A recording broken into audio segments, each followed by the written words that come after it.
Raider Nation, what's going on? It's Mitchell Renz here, host of the Raiders Report. And coming up on today's show, I'm going to tell you the top players to watch on offense and on defense for the Las Vegas Raiders. I'm also going to tell you which position battles that you need to keep an eye on for the Silver and Black's Week 2 preseason game up against the 49ers. Now, what I really like to do here is, and I understand that when you watch a preseason game, it's like, all right, dude, who am I watching for? Though Pete Carroll did say that he expects the starters and all the starters are going to be ready to go, I'm going to go position by position, and I'm going to tell you what you need to watch for from the Las Vegas Raiders sideline. If you don't already know, we're going to be live for Raiders 49ers. I'm going to go live 2 hours before kickoff. Make sure you're subscribed. Make sure those notifications are turned on. And a huge, huge shout out to my guy Blaine Craig for hooking up the nation with not one, but 2 Raiders 49er preseason tickets valued at about $175. We gave them away on our Thursday happy hour show. If you missed it, you missed one hell of a time. I'm telling you that right now. Also, we're going to be giving away a Raiders Monday Night Football ticket up against the Los Angeles Chargers during this preseason watch party on Saturday. I was also told by my friend who had dinner with Mark Davis, John Spytek, and Pete Carroll on Monday that Mark Davis will be watching this live show. I don't know when, I don't know at what point, but Mark Davis will be watching this show. I want to show Mark how we get down because I love what we do here. I want to take what we do here, I want to take it to Allegiant Stadium, and I want y'all to pull up and get rowdy with me. So here we go. Let's look at what we're going to be looking for in this Raiders 49ers game. And I want to talk about the quarterback position because this is the position that gets all the attention during preseason games. Geno Smith will play. Aidan O'Connell will play. Cam Miller will end up playing. And I want to see how this Raiders first-team offense looks when they're on the field because that first drive you saw against Seattle last week, I thought Geno made 3 really crisp throws. Dropped by Dante Thornton, dropped by Jacoby Myers, which really stalled the drive out. But I want to see them stretch the field. I want to see Chip Kelly, this offense, running with Geno Smith. AOC needs to play better. And I might be unpopular for saying this, but I want Aidan O'Connell to be our quarterback too. That allows Cam Miller to continue to develop as our quarterback 3. Will Cam Miller, though, outshine AOC again? Will we be sitting here next week going, Cam Miller might be the better quarterback? Only time is going to be able to tell, but both of those guys need to continue to go out there and show what they got. Let's go to the running back room here, and even though Ashton Jeanty didn't get a lot going last week against Seattle, though 4 yards with the first-team offense, not a lot of yards with the backups, but Jeanty looked really good in joint practice against the Niners. I was told that he banged out multiple solid runs. There was one run that even, he had for like 20 yards, which you got to see some of that explosion. I want to see how they use him in the passing game. To me, if Ashton Jeanty is, I don't want to say worth the 6th overall pick because I already do think that he's a top 5 running back in terms of talent. It's just a question of, will he have the stats to be considered a top 5 running back? But if he is going to be considered this generational talent, got to be able to catch the football, got to be able to be used in the passing game. Zamir White, heard a lot of good things about him. Pete Carroll, big fan of his, and they are serious about him being the running back 2 next to Raheem Mostert. And then in terms of Sincere McCormick, Dylan Laube, and Collier, they're all going to be fighting for a roster spot. And I'm not going to say that it's not important to watch what they do as a running back.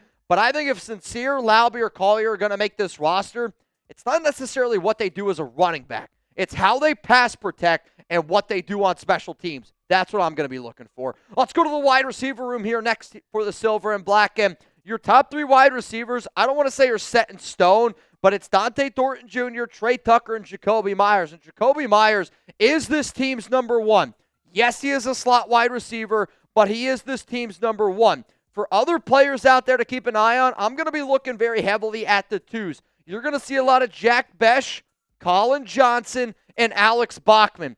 That is the Raiders' number 2 wide receivers in this group, and the problem with that is Besh is going to make this squad, drafted in the 2nd round. Colin Johnson and Alex Bachman are not, if I did a 53-man roster video today, Bachman's in, Colin Johnson's out. It's necessarily what the Raiders are exactly looking for. Are you looking for a small slot guy in Bachman, or you're looking for a giant 6'6 receiver in Colin Johnson. The next slot of guys that you got to look at, Tommy Mellott, Phillip Dorsett, even Shedrick Jackson, who had that nice touchdown catch from Cam Miller, that 41-yarder in that last preseason game. Those are going to be my next receivers to watch. To me, these are your practice squad guys down here, not named Jack Besh, and then your top guys up here are going to be the starters and the guys that get a lot of run for the Silver and Black this upcoming season. Here's going to be, though, the pinned comment on today's show, because to me, when I watch a preseason game, I like to watch everyone. And with all due respect, I feel like I know this roster top to bottom better than anybody that breathes air on this planet. And that's not a knock to you. It's just I do this every single day. But I do know for a fact that some people like to watch just the offense, just the defense in a preseason game. So I want to know, are you more excited to watch the offense or defense? My answer coming up after this YouTube ad break. For a preseason game, the answer is always offense in terms of what I want to watch. But my mind is telling me that it's defense, because defense is the area that I am way, way more concerned about. I believe that the Raiders have a top 10 offense. I really do. I'll stand 10 toes on that. Defense, though, I need to see more. I need to feel more confident about our defense. So I'm going to be watching the defensive guys way, way closer than offense, though. The offensive line, I might get a microscope out for. Let's go to the tight end room here. Brock Bowers, Michael Mayer. You got to watch those guys. Brock Bowers is box office type of television. He kind of looks like somebody that could do the Raiders report. It looks like somebody that could produce the Raiders report. Looks like somebody that can do your taxes. But you know what? He's the best tight end in the National Football League, and everybody should tune into him because he does everything right all the time. In terms of that tight end 3 battle, though, Ian Thomas, Albert O is where you really got to be paying a lot of attention to. And then it depends on how the Raiders want to construct this roster, because I don't necessarily know if they're going to keep 6 wide receivers. I don't necessarily know if they're going to keep, a 4th tight end. But what I do think you could see is a hybrid player. Justin Shorter playing both tight end, wide receiver. Quadir Ishmael playing both wide receiver and tight end. Do they keep a guy like Carter Runyon? I personally think that these guys are going to be competing more for a practice squad spot, but they will be getting a lot of reps up against the Niners. And then the final position, quite frankly, I know offensive line isn't sexy, but when I sit down and I talk to Raiders fans, especially this offseason, and when a Raider fan hits me with a question about the offensive line, I consider them a real one. I consider them somebody that knows ball, because the offensive line's the biggest question mark. And I really do truly believe it's not a matter of do the Raiders have a lot of talent on offense. I think they have a lot of talent on offense. But the offensive line is going to be the reason why we're a top 10 offense or not, because there's a lot of question marks about this offensive line. And how does that starting 5 look? Yes, eyes are going to be on JPJ and Jordan Meredith at center and right guard. That's been the story of this entire offseason. Will players like Charles Grant, Caleb Rogers, are they going to be able to show growth? Because both of those rookies that we drafted in the 3rd round, they were bad against Seattle. I don't give a shit what anybody says. If you turn on the tape and you look at me dead in the eyes and you say, I don't think Charles Grant and Caleb Rogers played bad in that first preseason game, I'm going to look at you and go, you don't know ball. Thayer Munford, he's playing for his life. He's playing for his job. And if the Raiders are going to keep 9 offensive linemen, like if you keep Thayer Munford, I don't know, I'm just going to question what you've been looking at. And I get Munford, they're putting him at tackle, dumb.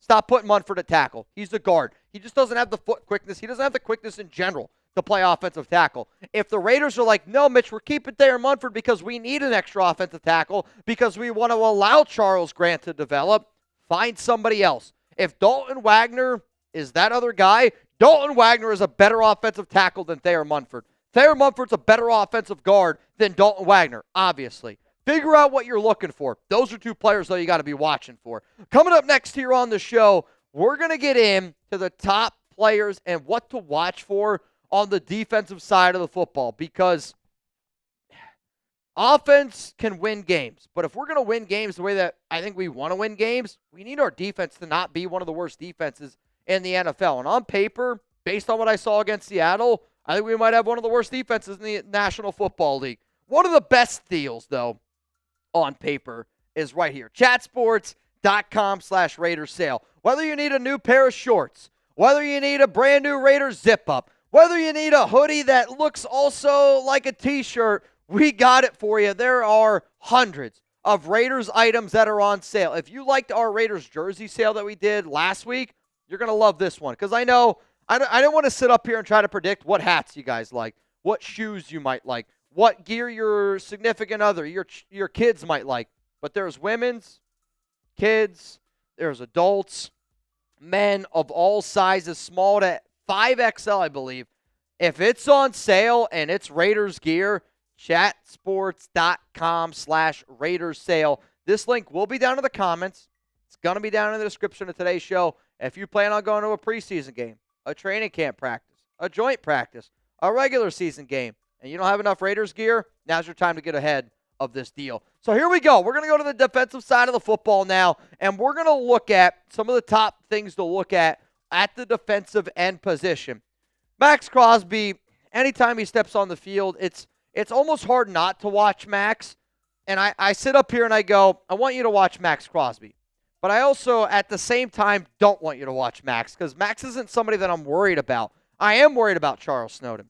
I'll be transparent, very worried about what I saw about Malcolm Kuntz. And those two defensive ends need to be better. I want to see another solid game from Tyree Wilson. Tyree, during the Raiders-49ers joint practice, looked really good at defensive tackle. I hope that we see Tyree, honestly, at DT. But for Tonka Hemingway, still being used as a DT defensive end rotational player. And then you got to watch those UDFAs, Ja Joyner, Jafari Harvey. I think even a guy like Andre Carter, who showed some good juice as a pass rusher, not great as a run stopper.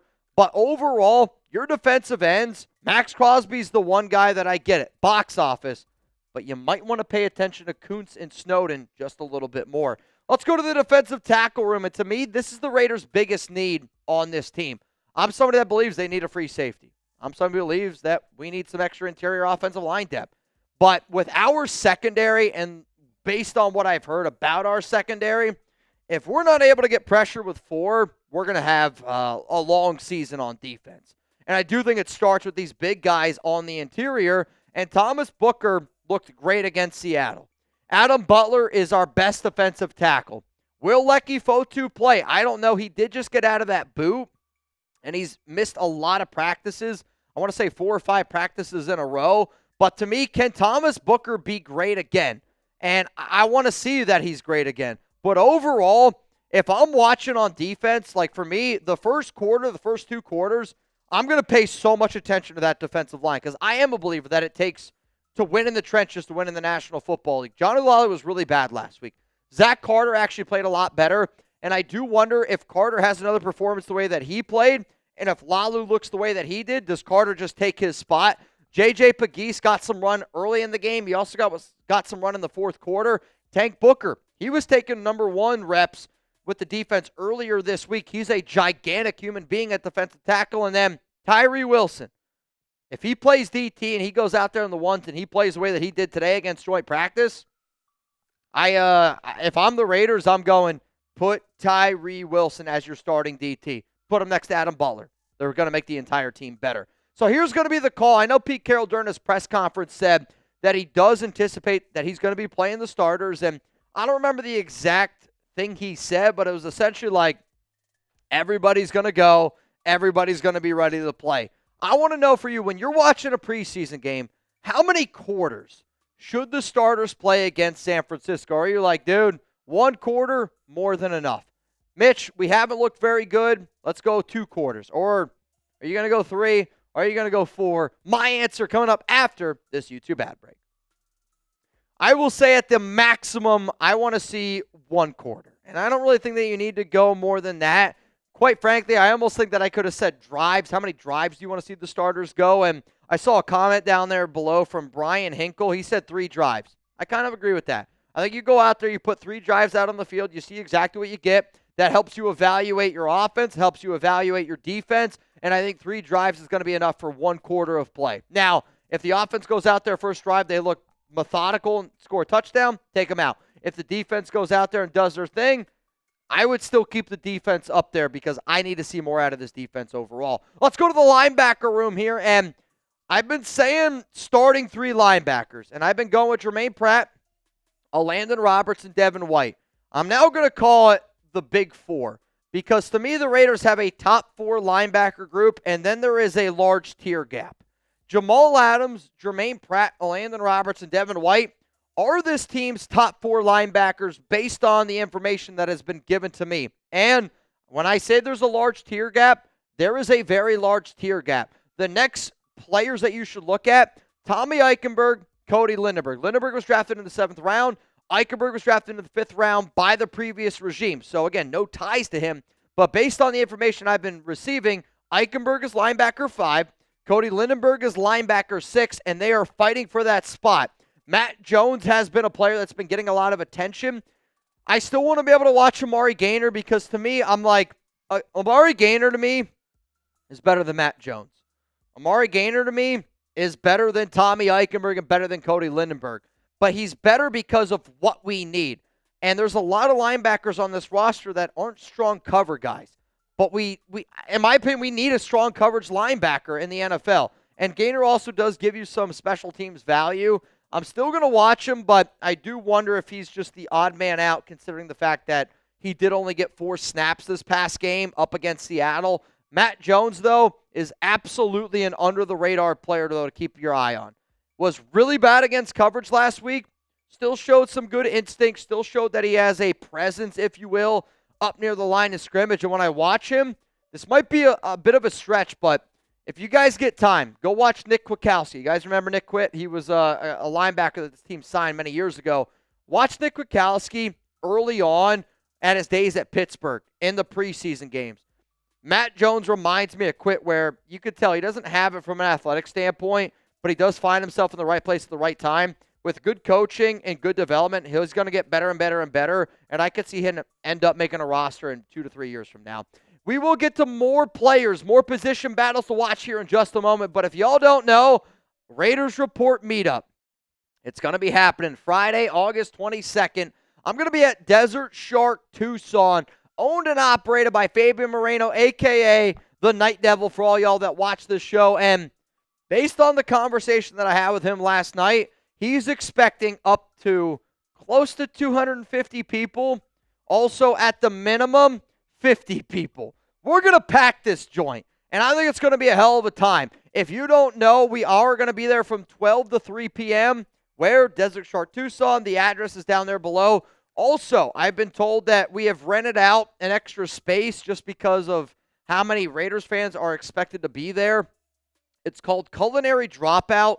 It's literally right next door to Desert Shark Tucson. So if anybody is coming to this event, like my dad the other day was like, Mitch, I might fly out to Tucson, Arizona to come here. I've been saying it. The more Raider fans we get, the longer I'm going to stay. But from what I know already, we have a spot booked from 4 to 5 p.m. at Culinary Dropout. I hope to see you there. Again, right next to Desert Shark Tucson. Let's go to the cornerback room. In the cornerback room, you got to watch every single guy. I think from Eric Stokes all the way down. And I say that because this Raiders cornerback room got worked in Raiders joint practice against the 49ers. And it's starting to really concern me. I want to have faith in Pete Carroll, but I also trust my guys and I trust my people that are at practice every day. And, you know, the information that I've been getting hasn't been very good about this cornerback room, especially the nickel corners. Darnay Holmes has not been good. There has been a lot of attention around Kai Blue Kelly. And to me right now, if I did a 53-man, Kai Blue Kelly is going to make that 53-man roster. And he's going to get some work at number 1 spot.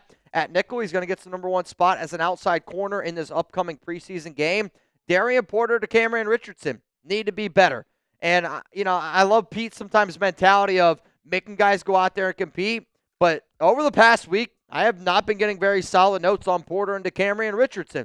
Porter's looked better than Richardson, but Richardson being a cornerback 3 scares me a little bit. Greedy Vance still might steal Darnay Holmes' job.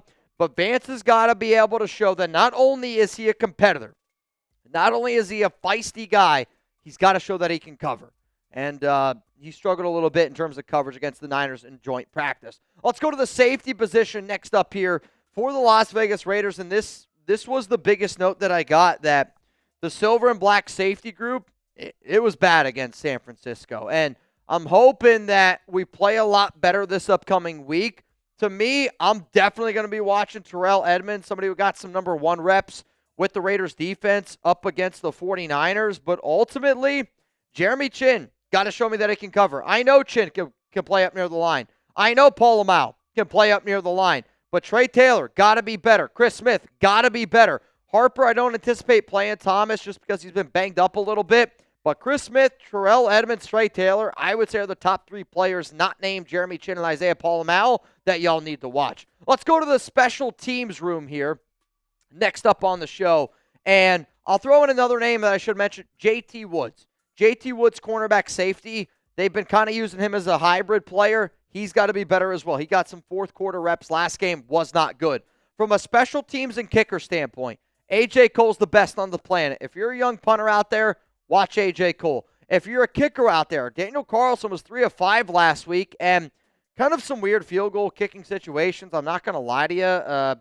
I want him to be a little bit better, but overall, the number one thing I'm going to be looking for is Tommy Mellott confident in special teams? Because the Raiders were putting another guy back there with them. And when I see that in terms of punt returns, you got to sit back and you got to go, well, they're doing that because they're not 100% confident in Tommy Mellott. And I want to see if they use Trey Tucker a little bit more. But for Alex Bachman, Sincere McCormick, and Dylan Laube, these are all roster bubble candidates. Bachman for wide receiver, McCormick and Laube at running back. If those players are going to make a spot on this roster, it has more to do with special teams than it does running back or wide receiver. So depending on which player maybe showcases the most talent in this game, because I think this is going to be the game where you see the most of the starters. Week 3 preseason, probably not going to be all that much. Special teams, though, is why teams win Super Bowls. You got to be good on offense. You got to be good on defense. You got to be good on special teams. Those are 3 players you got to watch very closely. Now, again, I will be live for this game, going live 2 hours before kickoff. And during the game, not only will Mark Davis be there, we're going to be giving away a Raiders Monday Night Football ticket up against the Los Angeles Chargers, the home opener. The only way you have a chance to win is if you're subscribed and if you're watching that watch party. We're going to ball out. I want to get rowdy. Last week here at Chat Sports, the Raiders Report was the 3rd most highest viewed watch party here at Chat Sports, behind our Browns channel and behind our 49ers channel. I will not lose to the 49ers channel, and if y'all don't get motivated to beat a couple of Niners fans, then I'm telling y'all right now, not going to be the right show for you. If you're like, Mitch, I'm ready to go, I'm ready to rock, then make sure you pull up 2 hours before Raiders 49ers kickoff. I'm looking at all y'all real ones. I'm looking at Mount Raider more. I know I've asked a lot in the past, but this upcoming watch party for me, I think is the most important watch party I've ever done at Chat Sports.